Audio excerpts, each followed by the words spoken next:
正所謂慌張西望，佢係一個妙齡美女，佢因為食乳鴿俾人跟蹤，佢被嚇到魂飛魄散。究竟香港治安係咪越嚟越差？究竟情況係咪真係咁令人震驚？我哋揾嚟事主做個直擊訪問，佢就係樂奕元，交個咪俾你。唔該晒，聰哥。係啦，我就係個當事人啦。當日咧，我突然之間好想食乳鴿，跟住路經呢度，發現竟然唔使坐低間餐廳都有乳鴿食喎，仲要只係50蚊一隻，仲要係即炸添，咁抵梗要坐低啦。咁嗰日我就係坐喺呢個位啦，就諗住快食，因為有時食嘢想一個人咁享受噶嘛。對面就有位男士，咁我見佢望住我，跟住心諗不嬲都有人望住我㗎啦，有咩所謂啫？佢又舉起部機喎，咁我覺得都好正常嘅偷拍。咁嗰日我又唔係特別性感，又冇走光，仲要化咗妝啊，最緊要即係見得人啦。咁我有去影，突然之間有個着西裝嘅人突然之間話：對面嗰個偷影緊你啊！我幫唔到你好耐，跟住佢就夾硬坐咗喺度啦。首先我都好多謝佢見義勇為嘅，但係佢就冇諗過行開喎。跟住之後亦都唔係搭台話叫嘢食，佢就坐喺度問下我啲乳鴿好唔好食啦。我會唔會成日喺附近出現啦？跟住我就覺得其實我都係想快食啲少少嘢就走啫。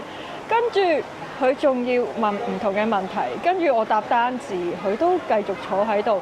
不過最恐怖係佢同我講啊，其實咧我頭先行完一個超市啊，所以咧就睇下附近有啲咩嘢食。跟住突然之間就諗，我都喺超市行出嚟喎。跟住我覺得恐怖嘅唔係有人影我相，恐怖嘅係好似佢跟住我出嚟，仲坐低同我傾偈添。阿奕如，聽完你咁嘅遭遇咧，真係都恭喜你咯。點解咧？咁若然如果你唔係有啲知名度同埋靚嘅話咧，我相信冇人會對你有興趣。咁雖然咧，你會覺得恐怖，咁但係始終佢都沒有向你作出一啲非分之想或者做其他嘅嘢啦，咁樣咁就當為一個有人欣賞我，有人喜歡我咁啦。咁喂，有人喜歡你，仲好過有人憎你啦，係咪咁啊？咁又係喎，唯有咁諗啦嚇。咁又或者如果你想日後即係冇乜人咁樣影你，話揾個膠袋笠住個頭，睇最緊要留翻啲位呼吸喎。如果唔係自殺咁就唔好噶啦嚇。咁又或者即係出街或者整污嘢一啲，咁咪唔會人理你咯，係咪先？或者戴黑超咯，我唔係啊，所以我今次咪叫埋你嚟一齊呢個掃街咯。係啦，呢個就係泰安樓啊嘛。係啊，呢個係港島區有呢個街邊小食，去到凌晨2-3點都有。凌晨2-3點啊！係啊，哦，應該都幾多嘢食嘅喎。咁不如帶我去參觀下食下嘢啦。好啊好啊。好，let's go。呢度出名嘅海南雞飯，因為夠性價比高，跟住唔同嘅手搖飲品，呢個牛雜都係出名，不過係你唔食牛嘅。跟住有一啲泰式小食店嘅呢度，跟住呢度，但係然之後咁樣嘅，佢分開一條條街嘅，咁會有連鐵板燒都有嘅。哇！奕如呢度咧又有啲街頭美食喎，又有啲嗰個墨魚咧，仲有中意食嘅豬脷啊！等我請你食啦，好啊，多謝，難得你請我食啊，真係啊！喺泰國請你咁多次，今次翻嚟請翻我都好嘅。豬脷啊，細個嗰陣成日喺街邊食嘅，仲有呢啲墨魚啊。好似我聽我媽咪講話，呢啲係戲院小食。戲唔戲院啊？街邊唔係戲院都有嘅。哦，唔該，要豬脷墨魚啊！趁佢俾錢之際咧，我就食啦。好啊。食唔食到回憶嘅感覺啊，聰哥？係啊，直係回憶嘅感覺。幾錢啊？我好中意食豬脷㗎。仲有啲墨魚。其實呢啲點樣先為之好食？定係其實每一間鋪頭都係差唔多嘅咧？其實間差唔多。咁頭先問我落唔落甜醬，我話唔落。其實咧落埋甜醬咧，就更加有感覺。以前細個嗰陣咧，一大劈甜醬加落去咧，食落去咧，嗰種嘅滋味嘅感覺咧，同埋成口都係甜醬嘅感覺咧，真係難以形容啊！咁點解而家你唔落甜醬嘅，聰哥？因為我怕甜啊嘛，年紀大咗啊！喂，細路你好，係年紀大咗就怕甜咁咪咩咯？仲有某啲嘅回憶啦，即係留喺腦海中都好嘅，唔一定要真係咁真實嘅。我食咯喎，你繼續。好啊，可唔可以俾一支簽我？哇！我通常食呢啲滷味小食咧，通常都係叫嗰個生腸啦，同埋魷魚啊。咁聰哥呢個好介紹，等我試下豬脷先。都幾爽喎，同埋啲口感唔錯。我下次就多個選擇啦。平時咧就係識得叫嗰啲魷魚啊、生腸，原來咧滷水嘅豬脷都 OK 喎。同埋咧唔落甜醬都有另外嘅味道，就係食到即係啲肉味咯。因為好多時我食滷味好中意加啲甜醬啊，同埋嗰啲係咩啊 mustard， 即係加辣醬。等我再睇咩食先。喂，長洲糯米糍喎，幾出名下喎。係啊，好多謝你咧！之前喺曼谷咧帶我食個金枕頭，好出名嘅泰國。咁其實咧，香港好出名嗰啲咧糯米糍咧，有芒果啦，同埋貓山王嘅糯米糍都好好味嘅喎。貓沙王唔係呢個泰國個，但係都冇所謂啊，都係榴蓮啦嚇。反正我呢個其他師兄嗰個 Go Let's Go 嗰個糕咧，亦都有榴蓮味㗎嘛。咁中意即係榴蓮就得㗎，咁都可以試一試。咁究竟呢個榴蓮加埋呢一個嘅長洲糯米糍出嚟個效果會係點咧？真係要試下先啦。好啊好啊 Hello 你好你好。啊都係嘅，多謝多謝。受到咁多嘅。係啊係，揾食艱難㗎嘛。揾食艱難。揾食艱難嘛啱咯，你成日想話多謝多謝。耍啊嘛，受手啊，靚仔晒喎。多謝晒，多謝晒。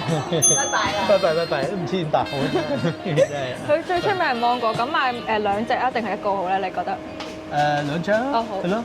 要一個芒果，一個貓山王啊。唔該晒。唔該。貓山王榴蓮餡嘅糯米糍，你有冇食過啊究竟會係咩感覺咧？當然冇食過啦，係咯，試下先得。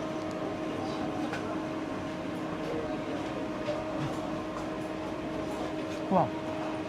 堅係有榴蓮喺裏邊，我以為只不過係有榴蓮味咁解，有邊堅係有榴蓮嘅嚇，要豐滿啊，唔係幾豐富。哇！同你嗰啲 Go Go Let's Go 嘅榴蓮味似唔似啊？梗係唔似啦，因為 Go Go Let's Go 裏邊嘅榴蓮味確實係沒有榴蓮喺裏邊，即係得個味道嘅啫。咁但係呢個咧係真係堅有榴蓮喺度咯。你聞下，哇，好香啊！我中意食榴蓮㗎，你中意食啊？係啊，咁樣留翻一半俾你食下。咁你呢個芒果係點我啊？試下先。因為好大嚿芒果㗎，因為好多時咧糯米糍啲人咧就覺得餡比較少啦，但係長洲糯米糍香港嘅特產咧就係個皮較薄啊，啲餡咧就好多，你會見到係成大嚿芒果㗎。係啊，呢個榴蓮都係成大嚿嘅喎。真係幾值得嚟幫襯下。尤其是呢個長洲糯米糍咧，就真係唔係度度食得到嘅，係咪啊？係啊，得香港有。九龍咧？其實我發現咧，香港嘅好多地方咧，九龍新界啊，都有叫做長洲糯米糍，所以其實我一直喺度諗，長洲糯米糍嘅特徵就係夠薄，就係叫長洲，定係究竟喺長洲運出嚟嘅咧？短洲，香港好似冇嘅地方。好少學生有長短洲嘅喎。聰哥，你喺泰國有冇食章魚小丸子啊？喺香港好流行㗎。好遺憾，其實泰國啲夜市咧都有好多呢啲章魚小丸子賣嘅，係咁但係咧小弟係從來冇幫襯過，係啊因為咧對呢啲章魚丸咧冇乜特別嘅興趣，但係一場嚟到呢個你請咯喎，梗係要試下啦嚇。尤其是呢個係黑松露味嘅。咧咁泰國有冇咁多味道㗎？其實咧我不嬲都係食原味嘅咋，但係因為今日嚟掃監獄就係有人陪我食，咁就試下咯。都有好多唔同嘅味道嘅，咁但係咧講到話某啲味道，似乎香港呢度先有，譬如蒜香牛油粟米味啊，有啲柚子味啊，咁我估只係香港先有咯。呢個黑松露味又幾入味噃，真係有黑松露味噃。你講我咧，wasabi 嘅魚行真係有 wasabi 味咯，即係辣但係我唔辣，係一種芥辣嘅感覺。同埋咧，我中意嘅味道係冇人工嘅，即係 wasabi 有啲係天然，有啲係好化學元素啊嘛，我覺得都可以接受嘅。我試下黑松露先。係喎。同埋，就算唔食得辣嘅人都食到咯。確實幾唔錯。